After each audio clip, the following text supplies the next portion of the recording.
পৃথার ইচ্ছেডানায় আপনাকে আবারও স্বাগত। আজকে যে ছোট গল্পটা পড়ব তার নাম অপরাধ। লিখেছেন আশাপূর্ণা দেবী।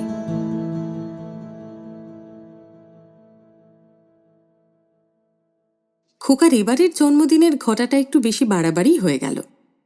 কারণটা নানাবিধ, তবে বিরামের সম্প্রতিকার পদোন্নতির ব্যাপারটাই প্রধান।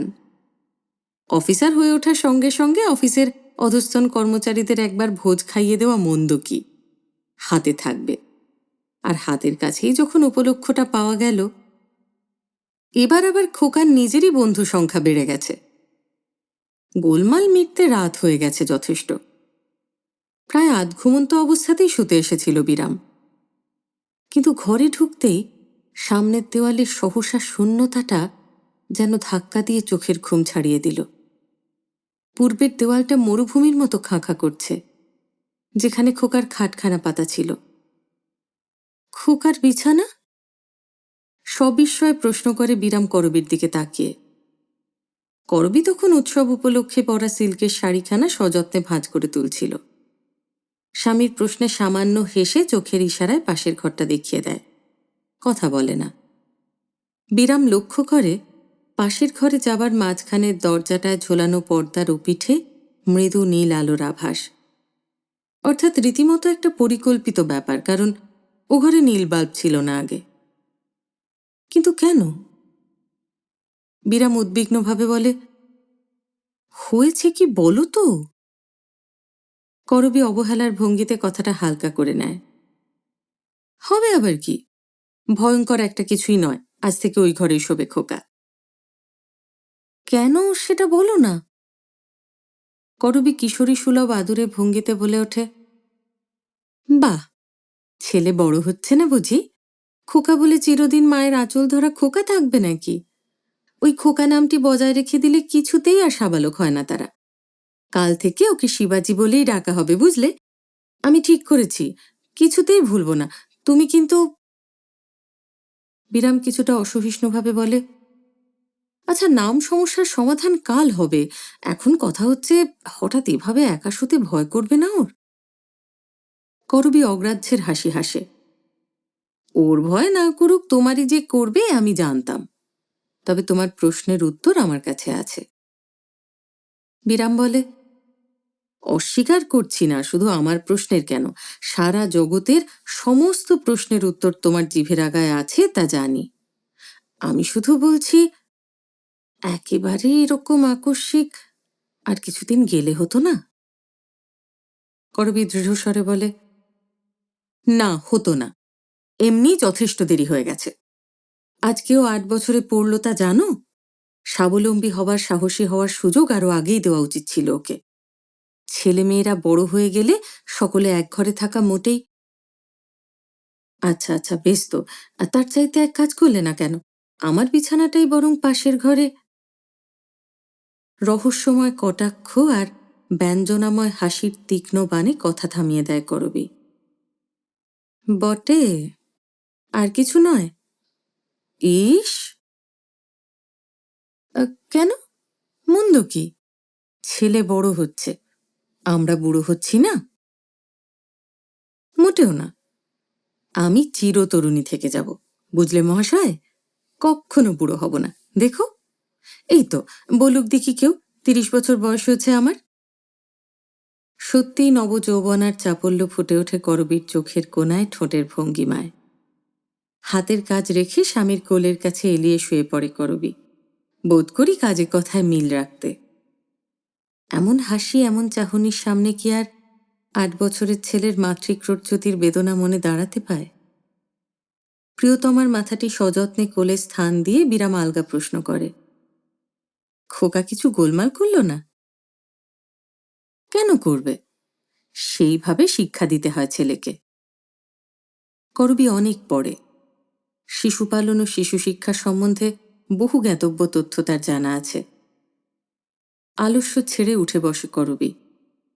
মনোরম বাহুভঙ্গিমায় খোঁপার কাটা খুলতে থাকে। রাত্রিযজ্ঞ প্রসাধনের প্রথম সূচনা এটি। করবীর মুখে চোখে গঠনে চমৎকার একটি লাবণ্য আছে সন্দেহ নেই, কিন্তু রং ময়লা। তার পাশে বিরামের চেহারাটা প্রায় রাজকীয়। চওড়া কপাল, টিকলো নাক, ফর্সা রং, দীর্ঘ ঋজু দেহ। তাকেও দেখলে বোঝা শক্ত যে 40-এর কাছে তার বয়স। বিরাম নাকি ঠিক তার মায়ের মতো দেখতে। করবীর অবশ্য লোক মুখে শোনা। শাশুড়িকে চাক্ষুষ তো দেখেইনি, ফটোও নেই একখানা যে সন্দেহের নিরসন হবে। স্বামীর সৌন্দর্য তার রীতিমতো গর্বের বস্তু। তবে সে কথা উঠলেই যে ওই শাশুড়ির কথা উঠে পড়ে, ক্রেডিটটা থাকে তার ভাগে, ওইটাই ভালো লাগে না। সেই অদেখা পরলোকবাসিনীর প্রতি একটা সূক্ষ্ম ঈর্ষা অনুভব না করে পারে না করবী। বিরাম উঠে গিয়ে পাশের ঘরে ঢুকে ছেলেকে দেখে আসে। অকাতরে ঘুমোচ্ছে। নীল মৃদু আলোয় বয়সের অপেক্ষা আরও কোমল, আরও শিশু দেখাচ্ছে। এই ছেলে নাকি মস্ত একটা মাতব্বর হয়েছে, এমন কতকগুলো শৌখিন কুসংস্কার আছে করবীর। খাবার জল টল রেখেছ খোকার? উঠে তেষ্টা পেলে? খোকা নয়, শিবাজি। তুমি বসে বসে বুড়োদের মতো টেনে টুনে ভাবনা এনো না তো। সাজা বুড়োদের উপর আমার অশেষ ঘৃণা। নিজেকে তাজা রাখতে পারা নিজের মহিমা। বলে মহিময়ী করবী রাত্রিবাসের উপযুক্ত হালকা রঙের শাড়ির পাতলা আঁচলটা কাঁধের উপর টেনে নিয়ে শুয়ে পড়ে চিকনের ওয়ার পরানো সিল্কের বালিশে মাথা দিয়ে। অপেক্ষা করতে থাকে স্বামীর সোহাগের। কিন্তু বিরামের যে কি হয়! বর্তমানকে ছাড়িয়ে মনটা ভেসে যায় সুদূর অতীতে। সেই অতীতে যখন বিরামের বয়স ছিল 13 আর তার মায়ের 30। করবী একটু অপেক্ষা করে ঈষৎ ঝাঁজের সঙ্গে বলে ওঠে, মনটা কোথায় আছে? বেশ বাবু, তোমার ছেলেকে তুলে এনে দিয়ে আমি চলে যাচ্ছি ও ঘরে, তাহলে শান্তি পাবে তো? বিরাম কুণ্ঠিত হয়। কি মুশকিল, ও কথা কে বলছে? এমনি হঠাৎ একটা কথা মনে পড়ে গিয়ে। আচ্ছা, সত্যি তোমার 30 বছর বয়স হয়ে গেছে? করবী মুচকি হাসে। জন্ম তারিখ হিসেবে গেছে বটে, তা হঠাৎ ভদ্রমহিলার বয়সের হিসেব নেওয়া কেন? বিরাম ফিকে হেসে বলল, না না, ভাবছিলাম 30 বছরে মাকে কত বেশি বড় লাগতো। কেন গো, শুনি তো খুব নাকি সুন্দর দেখতে ছিলেন। দেখার কথা হচ্ছে না, ভাবের দিক থেকে বলছি। মনে হতো মা তো, অতএব তাঁর আর বয়সের গাছ পাথর নেই। মাকে যে কখনো শখ করে কোনো ভালো জিনিস খেতে আছে কি ভালো জামাকাপড় পরতে আছে জানতামই না। সত্যি চেষ্টা করেও মনে আনতে পারি নে মাকে কখনো একটা রঙিন শাড়ি পরতে দেখেছি। এসব স্নো পাউডার জীবনে ছুঁয়েছেন কিনা সন্দেহ। বাহুল্যের মধ্যে বাবু বেঁচে থাকতে পুজোর সময় এক শিশি কুন্তলিন আর একখানা পিয়ার্স সাবান আনতেন। তাও মা একা ব্যবহার করেননি কখনো, বাড়ি শুদ্ধ সকলে মিলে তার সদ্দয় করা হতো, নেহাত জ্যাঠামশাইরা বাদে। এতক্ষণে যেন বলবার উপযুক্ত একটা কথা খুঁজে পায় করবী। কি সর্বনাশ, বাড়ি শুদ্ধ সকলে এক সাবান! সভ্য সমাজে এমন কাণ্ড চলে? করবীর পড়াশোনা আছে ঢের। স্বাস্থ্যবিধির প্রত্যেকটি বিধি মেনে চলে সে। ওর সংসারের সদস্য সংখ্যা 3টি, বাথরুমে আলাদা 3টি শোককেস। অন্যদিন হলে হয়তো বিরাম স্ত্রীর ব্যঙ্গোক্তিতে অপ্রতিভ হতো, আজ গম্ভীর হয়ে যায়। বলে, অভাবের সংসারে এমন অনেক কাণ্ডই ঘটে থাকে করবী, যা সভ্য সমাজে অচল। সবটা স্বীকার করি না, অভাবের সঙ্গে স্বভাবের যোগ অবশ্যই আছে। বলে করবী রাগ দেখিয়ে ফিরে শোয়। বিরাম বসেই থাকে চুপচাপ। অভিমানিনীর অভিমান ভাঙানোর তৎপরতা দেখা যায় না। তার মন ঘুরে বেড়ায় সেই অতীতে, যখন তার নিজের বয়স ছিল 13 আর তার মায়ের 30। মাকে ভাবলেই সেই আগেকার চেহারাটা চোখে ভেসে ওঠে। টান করে বাঁধা একরাশ চুলের প্রকাণ্ড একটা খোঁপা, ঘাম ঘাম তেল তেল ফর্সা মুখ, কপালে সিঁদুরের টিপটা যথেচ্ছ খেয়ালে ছড়িয়ে পড়েছে সারা কপালে। খালি একখানা শাড়ি মাত্র সার। কালে ভদ্রে কোথাও যেতে মায়ের গায়ে একটা সেমিজ উঠতে দেখা যেত। থান পরা মা সে যেন আর কেউ, তাকে মা বলে চেনা যায় না। সিঁথিতে শুধু একটা সিঁদুরের রেখা আর সারা কপাল ছড়িয়ে পড়া একটা সিঁদুর টিপের অভাবে মুখের গড়নটাও বদলে যায় মানুষের। ঝামাপুকুরের একটা সরু গলির মধ্যে ছিল বিরামদের পৈতৃক বাড়ি। তাও না, বরং বলা উচিত বিরামদের বাপ জ্যাঠাদের পৈতৃক। ছোট বাড়ি, পরিবার বড়। কর্তারা ভাগে একখানার বেশি ঘর পাবেন এ আশা অসঙ্গত। পরিবার আপনি বাড়ে, ইটকাঠের বাড়িটা তো আর আপনি বাড়ে না। বিরাম তো তবু মায়ের একলা ছেলে। বড় জেঠি মেজ জেঠির সৈন্য সংখ্যা দেখার মতো ছিল। সন্ধে হলেই আর জেঠিদের চৌকাঠ ডিঙোবার উপায় থাকত না। বিছানা পাতা হতো চৌকাঠের কোল থেকে। মনে পড়ে, বাড়িতে যে তরফেই অতিথি অভ্যাগত আসুক তাকে বসতে দেওয়া হতো বিরামদের ঘরে, কারণ তাদের ঘরের মাঝখানে দড়ি টাঙিয়ে কাঁথা জামা শুকোনোর পাট ছিল না। ঘরটা থাকতো অপেক্ষাকৃত পরিষ্কার। অবশ্যই তার জন্যে জেঠি পিসিদের মনে হিংসাও ছিল যথেষ্ট। তাঁরা বিরামের মাকে বলতেন ফ্যাশনই ছোট গিন্নি, আবার নিজেদের তরফের আত্মীয় এলে ঠেলে পাঠাতেন ওই ঘরেই। বিরাম কতদিন দেখেছে সন্ধ্যের পর যখন মার নিজের ঘরে বসে লুকিয়ে একটু বইটই পড়ার সময়, তখন নিচে ভাড়ার ঘরে বসে হয়তো অকারণ কতগুলো সুপুরি কেটে জমা করছেন নিজের ঘর বেদখল বলে। কেরোসিনের হলদে আলোয় মুখখানা কেমন হলদে হলদে কাগজের পুতুলের মতো দেখাতো। ভাড়ার ঘরে টিনের বোতল হাঁড়ি কলসির মাঝখানে অদ্ভুত বেমানান। নিচের তলায় রান্না ভাড়ার আর খাবার ঘরের চাহিদা মিটিয়ে যে ঘরখানা উদ্বৃত্ত ছিল, তাতে বিরামের ঠাকুমা থাকতেন অবিবাহিত ছেলে মেয়েদের নিয়ে। অতএব অসময়ের আশ্রয় ভাড়ার ঘর। বই পড়ার বেজায় ঝোঁক ছিল বিরামের মায়ের, কিন্তু বাড়ির হালচালের পক্ষে সেটা বাড়াবাড়ি বিলাস। লুকিয়ে কাগজ জড়িয়ে লাইব্রেরি থেকে বই আনতেন বাবা। আর অনেক রাত্রে যখন দরজায় খিল পড়ত আর পাশাপাশি তিনটে সরু সরু তোষক পড়ত ঘরের মেঝে, মাঝের বিছানাটায় গুটিসুটি হয়ে শুয়ে পড়তেন মা বইখানি হাতে নিয়ে। ভারী প্রসন্ন আর সুন্দর দেখাতো তখন মায়ের মুখখানি। হ্যারিকেনের শিখাটা জ্বলত উজ্জ্বল হয়ে। অবশ্য তখনকার দৃষ্টিতে উজ্জ্বল, এখন তো হ্যারিকেনের কথা ভাবাই যায় না। বাবার চোখটাকে আলোক পীড়া থেকে রক্ষা করতে হাত পাখাখানা আর করে আড়াল করে দেওয়া হতো বাবার দিকে। হয়তোবা বিরামও আলোর সামনে ঝুঁকে বসত খাতাপত্তর নিয়ে। মা বলতেন, শক্ত শক্ত পড়াগুলো এই বেলা ওর কাছে বুঝে নে না বীরু। কথাটা পছন্দ হতো না বিরামের। ঢুলে ঢুলে নিজেই খানিক পড়ার ভান করে ঘুমিয়ে পড়ত সব ছড়িয়ে রেখে। জানত মা রাখবেন গুছিয়ে। বাবাকে যেন মনে হতো অনেক দূরের মানুষ, কাকা জ্যাঠাদের মতোই একজন গুরুজন মাত্র। মায়ের মতো নাগালের জিনিস নয়, প্রাণ ভরা জিনিস নয়। কিছুক্ষণ অপেক্ষা করতেন মা, তারপর আত্মগতভাবেই বলতেন, মানুষও হয়েছেন তেমনি, ছেলেটাকে যে একটু কাছে ডেকে পড়াটরাগুলো দেখবেন তা নয়, নিজের ঘুমটি হলেই হলো, আগাছার মতো আপনি বাড়বে ছেলে। পাখা আড়াল দেওয়া অন্ধকার দিক থেকে কোনো প্রতিবাদ আসত না। আসত যেন একটু অগ্রাহ্যের সুর নাসিকা গর্জনের বেশে। অর্থাৎ এসব অভিযোগ যে তার কর্ণগোচর অথবা মর্মগোচর হচ্ছে না তার প্রমাণ।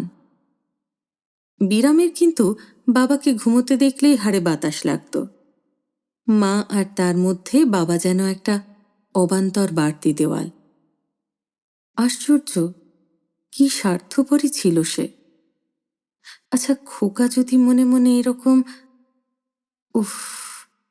হ্যাঁ, তারপর সেই এক রাত্রে খেতে বসার সময় খুব বৃষ্টি হচ্ছিল সে রাত্রে, আর বৃষ্টির শব্দকে দাবিয়ে রান্নাঘরে ঠাকুরমার গলা শোনা যাচ্ছিল। কাকে যেন কথার ছুরি দিয়ে কুচি কুচি করে কাটছেন। আর কাউকে নয়, বিরামের মাকেই। বোঝা গেল খানিক পরে, ঠাকুমার একটানা ছন্দ থেকে নয়, ছোট পিসির টিপ্পনি থেকে। ওর কথা বাদ দাও মা, ফ্যাশনই বেবি, দয়া করে তোমাদের যা করে দিচ্ছেন তাই ঢের। অথচ ছোট পিসি বিরামের চাইতে কতটুকুই বা বড়। সেই রাত্রে আর আলো আড়াল দিয়ে প্রসন্ন মুখে বইখানি হাতে নিয়ে গুছিয়ে শুলেন না মা। উপুর হয়ে শুয়ে পড়লেন বালিশ মুখে রেখে। শুধু সমস্ত দেহের একটা মৃদু কম্পন সাক্ষ্য দিতে লাগল নিঃশব্দ কান্নার। ভারী ইচ্ছে হচ্ছিল বিরামের মায়ের কাছে সরে গিয়ে একটু সান্ত্বনা দেয়। কিন্তু কি আশ্চর্য, সেই দিনই ঠিক বাবার নাকটি ছিল নিঃশব্দ। সেখানেও যে একখানি মমতাবিধুর মৌন সান্ত্বনা জেগে বসে আছে অবসরের অপেক্ষায়, সে বোধ তখন বিরামের থাকবার কথা নয়। বরং মনে হয়েছিল, বিশেষ করে আজকেই বাবার জেগে বসে থাকা বিরামের সঙ্গে শত্রুতা ছাড়া আর কিছুই নয়। বাবার সামনে তো আর ১৩ বছরের ছেলের এহেন হৃদয় দৌর্বল্য প্রকাশ করা সম্ভব নয়। তাই শুয়েই থাকতে হলো চুপচাপ। শুয়ে থাকতে থাকতে কখন যেন ঘুমিয়ে পড়েছিল। মায়ের উপর সকরুণ সহানুভূতি আর বাপের উপর বিশ্বের বিদ্বেষ নিয়ে। কে জানে কেন ঘুম ভেঙে গেল। ভাঙল কি সেই একটুখানি হাসির শব্দে? অতটুকু একটু হাসির শব্দে ঘুম ভাঙে সারাদিন দৌরাত্ম্য করে আসা ছেলের? এখনো ঠিক করতে পারে না বিরাম। না, ঘুম ভাঙাটা দৈবাৎ, হাসিটাই অকস্মাৎ বজ্রঘাত। অস্ফুট একটু হাসির শব্দ, তবু চড়াত করে সমস্ত রক্ত আগুন করে তোলবার পক্ষে সেই যথেষ্ট। ১৩ বছরের ছেলের নিঃশঙ্ক মনকে মুহূর্তে ২৩ বছরের পরিণতি দেবার মতোই প্রচণ্ড শক্তিশালী। কপালটা মাটিতে ঠুকতে ইচ্ছে হয়েছিল বিরামের সে হাসির শব্দে। কেন কেন ওরা হাসবে? কেন মুছে ফেলবে সেই পবিত্র সুন্দর কান্নাটি, যে কান্নায় ভেজা ভারী নিঃশ্বাস কিছুক্ষণ আগেও বন্ধ ঘরের চাপা বাতাসকে আরো ভারী করে তুলেছিল? কেন চিরস্থায়ী হয়ে রইল না ক্রন্দন কম্পিত সেই সুন্দর মূর্তিখানি? কিছুতেই সেদিন ১৩ বছরের সেই ছেলেটা ক্ষমা করতে পারেনি তার মাকে।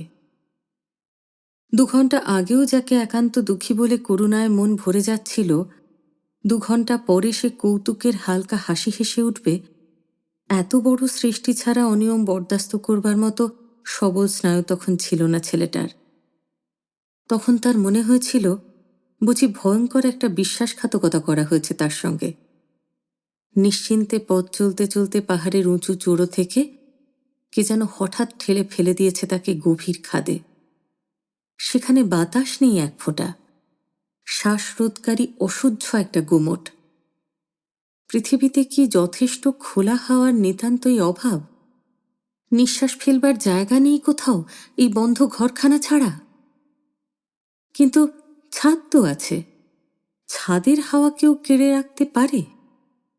ছায়াছবির মতো মনের পর্দায় ভেসে উঠছে পরবর্তী সন্ধ্যার দৃশ্য।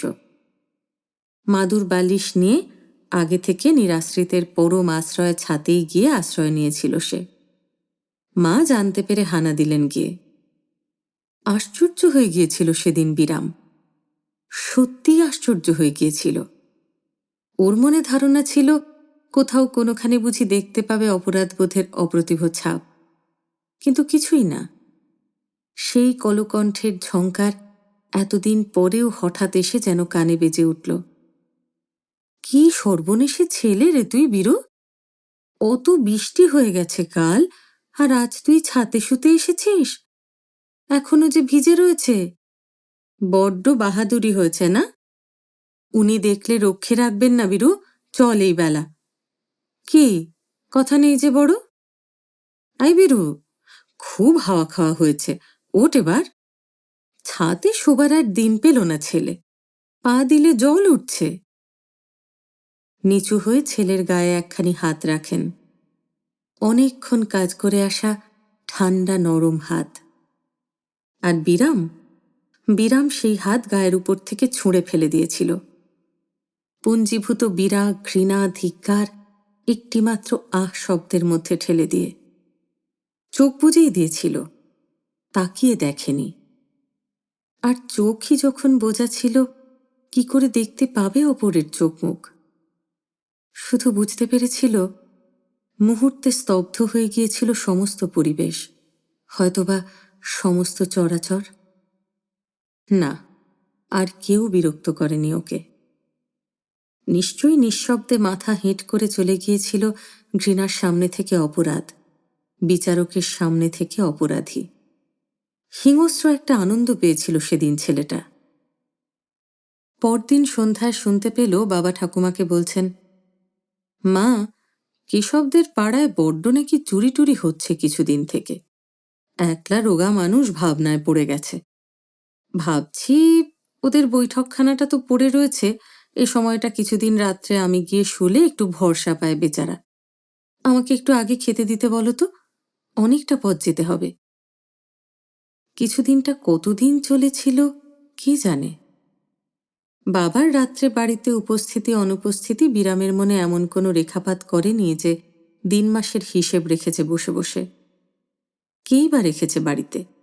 কে জানতে চেয়েছে কেশবদের পাড়ায় অনির্দিষ্টকালের জন্যেই চোরের উপদ্রব চলেছে কিনা? কে মনে রাখে অনেকের মধ্যে একজনকে? শুধু কবে একদিন বুঝি হঠাৎ লক্ষ্য করেছিল রাত্রে শোবার সময় লাইব্রেরির বইখানি হাতে করে তেমন প্রসন্ন সুন্দর মুখখানি নিয়ে বিছানায় এসে বসতে দেখা যায় না মাকে। হাত পাখাখানার প্রয়োজন হয় তাঁর চোখকেই আলোর আঘাত থেকে রক্ষা করতে। বইয়ের কি হলো মাকে প্রশ্ন করতে সহজে বিরামেরও সাহস হয়নি। কি জানি কেন সে সময় বাবার চাইতেও দূরবর্তী মনে হতো মাকে। তবু ইতস্তত করে বলে ফেলেছিল একদিন, মা, তুমি আর পড়ো না? বই নেই? বই কেন থাকবে না? কিন্তু রাত্রে কেমন করে পড়বে সে মানুষ যার চোখে কি যেন হয়েছে? 30 বছর পার হয়নি বলেই যে চোখে চাল সে ধরবে না তার কি মানে আছে? তারপর কে জানে কতগুলো রাত পরে সে এক দুরন্ত শীতের রাতে, ঘরের দরজা খোলা যায় না এমন হিমের ঝড় বইছে বাইরে, কেশব কাকার চাকর ডাকতে এলো জ্যাঠামশাইদের। পরবর্তী অবস্থাটা সম্যকভাবে কিছু মনে নেই। শুধু মনে হলো বাড়ির উপর দিয়ে একটা প্রলয়ের ঝড় বয়ে যাচ্ছে। অনেকের অনেক মন্তব্যের মধ্যে কানে এলো সন্ন্যাস রোগ। কে জানে রোগের এমন অদ্ভুত নাম কেন? তার পরের সময়ের মা, সে মায়ের মুখকে মায়ের বলে চেনবার তো আর উপায় ছিল না। ঘামে ভেজা কপালে যথেচ্ছ ছড়িয়ে পড়া মাত্র একটি সিঁদুর টিপের অভাবে তখন গড়ন বদলে গেছে সে মুখের। বদলে গিয়েছিল সেই ঘরখানাও, তাকেও আর চেনা যেত না। আগের মতো পাশাপাশি ঠিক সেই 3খানা তোষকই পড়ত, কিন্তু তার চেহারাই আলাদা। বিরামের 2 কাকা শুতেন 2 পাশে, মাঝখানে বিরাম। এটা আদরের চিহ্ন মনে করলে ভুল হবে। আর মা, কে জানে, হয়তোবা নিচের তলায় ঠাকুমার ঘরে, হয়তোবা ভাঁড়ারের কোনো কোণে। দূরকালের পরিপ্রেক্ষিতে সে বেচারাকে এখন আর অনেক বড় মনে হয় না। মনে হয় বহু বঞ্চনায় বঞ্চিত একটি ছোট মেয়ে বুঝি, যাকে নিষ্করুণ হিংসায় আরও বঞ্চিত করেছিল সেদিনের সেই 13 বছরের উদ্ধত ছেলেটা বিচারকের স্পর্ধা নিয়ে।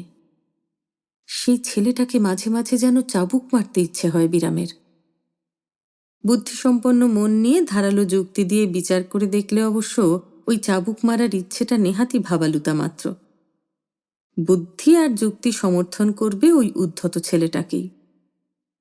অপরাধ তার নয়, অপরাধ অভাবের, অপরাধ ওপরওয়ালাদের অমার্জনীয় ঔদাসীন্যের।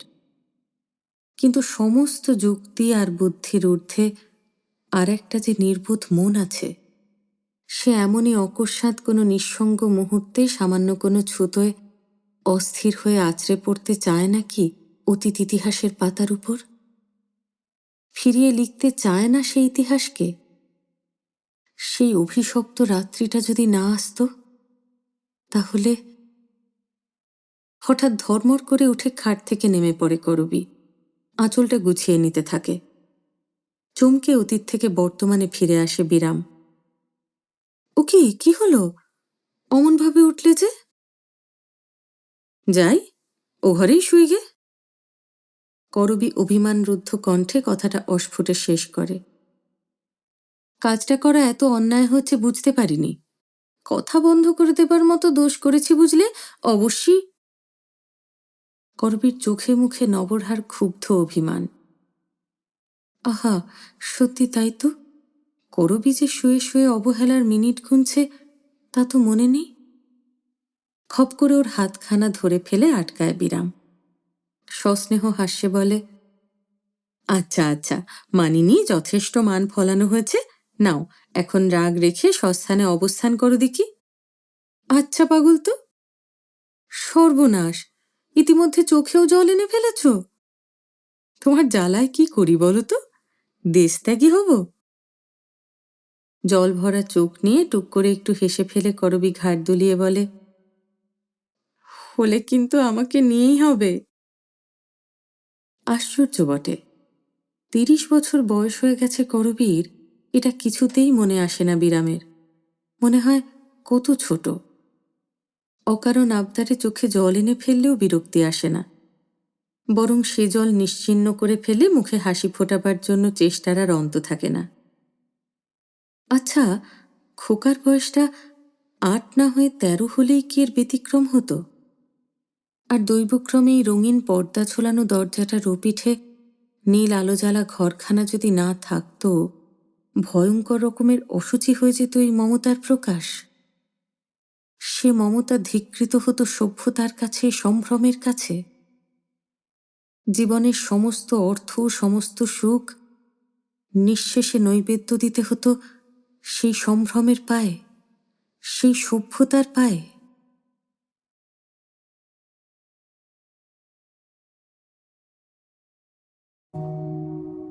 গল্পটা পড়ার পর আমার ভীষণভাবে মনে হচ্ছে যে সংসারে অনেক সময় বাবারা তাদের অনুভূতিগুলো ঠিক গুছিয়ে প্রকাশ করে উঠতে পারেন না, আর তার জন্য সংসারে আমরা বারবার তাদের ভুল বুঝি। তাদের সাথে অনেক সময় মতভেদে দূরত্ব তৈরি হয়। কিন্তু যখন আমরা বড় হই, পরিণত হই, নিজেরাও মা বাবা হই, তখন সেই ভুল বোঝার অপরাধ বোধ আমাদের তাড়া করে বেড়ায়।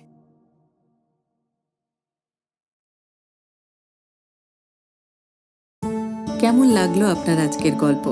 যদি ভালো লেগে থাকে তাহলে গল্পটা লাইক করবেন, প্রিয় মানুষের সঙ্গে শেয়ার করবেন, আর চ্যানেলটা যদি এখনো সাবস্ক্রাইব না করে থাকেন তাহলে তাড়াতাড়ি সাবস্ক্রাইব করে দেবেন। আর অনেকখানি ভালোবাসা নিয়ে অপেক্ষা করবেন আমার পরের গল্পের জন্য। খুব ভালো থাকবেন।